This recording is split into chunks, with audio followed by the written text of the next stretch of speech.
Et si l'économie verte et vertueuse constituait notre utopie refondatrice? C'est le nom du thème de l'atelier digital qui s'est tenu ce matin dans le cadre de cette année de la croissance vertueuse. En d'autres mots, quelles sont les bonnes pratiques à adopter pour que nos entreprises réduisent leur impact sur l'environnement? On fait le point tout de suite avec Pascal Fardin, qui est le délégué général de Contact Entreprise. Alors bonjour Pascal Fardin. Alors cet atelier a eu lieu ce matin. Est-ce que déjà dans un premier temps, vous pourriez nous parler de tous ces projets qui sont menés par des Martiniquais, des Martiniquaises et qui sont des projets verts?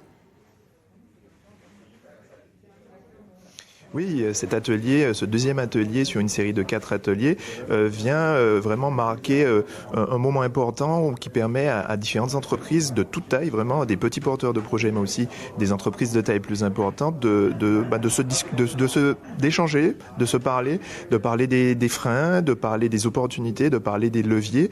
On sait qu'il y a beaucoup de projets en cours autour de l'économie verte, donc conscient de l'importance du développement durable en termes de réduction d'impact environnemental, mais aussi en termes d'inclusion de la population. Donc il y a beaucoup de projets en cours, que ce soit sur l'économie circulaire ou l'économie sociale et solidaire. Là, l'idée de ces ateliers, c'est vraiment de permettre à ces différents acteurs de se parler pour créer d'ici courant 2021 un petit livre vert qui viendra justement de façon concrète, de façon pragmatique, recenser ces initiatives et donner du grain à moudre aux porteurs de projets, aux institutions, aux entreprises qui souhaiteraient s'inscrire dans cette démarche. Alors concernant ce thème, est-ce que concrètement vous pourriez nous parler déjà peut-être de quelques projets verts et également nous parler du type de bonnes pratiques qui sont mises en place notamment par ces entreprises?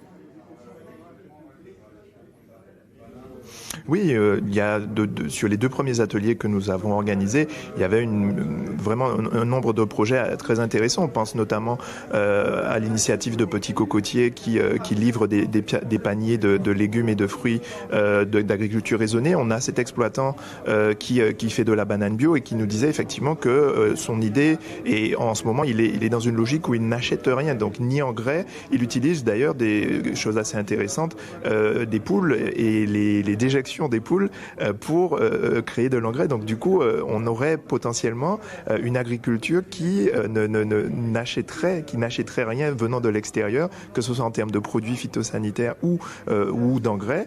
Voilà, on a cette variété de projets, on a cette créativité, cette inventivité autour de, par exemple, la valorisation de l'hydrogène.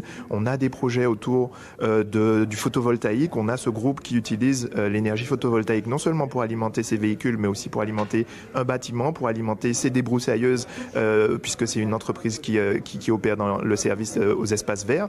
Donc voilà, on a une variété de projets et qui font état d'une créativité très concrète et très très claire et certaine sur le territoire. L'idée effectivement est de mélanger un peu toutes ces initiatives et d'en faire des pistes concrètes et des opportunités concrètes pour d'autres porteurs de projets, d'autres entreprises qui ne sont pas encore dans cette logique. Il faut parler des obstacles aussi. Quels sont les freins que rencontrent ces entreprises et puis surtout les freins qui sont vraiment propres à notre territoire?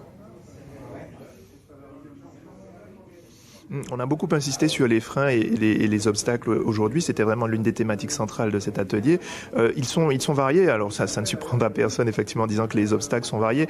Ils sont d'ordre institutionnel, il faut le dire. On avait la présence d'un ancien élu qui a œuvré dans le domaine, mais qui est quand même assez conscient sur la nécessité des institutions à accompagner ce type de démarche. Donc dans les cahiers des charges, dans leur demande de prestations de services, mais aussi dans l'agglomération, enfin dans l'agrégation plutôt, je dirais, des énergies, des forces, que ce soit par les créations d'institutions ou de structures qui permettent de rassembler et de regrouper pas mal de démarches.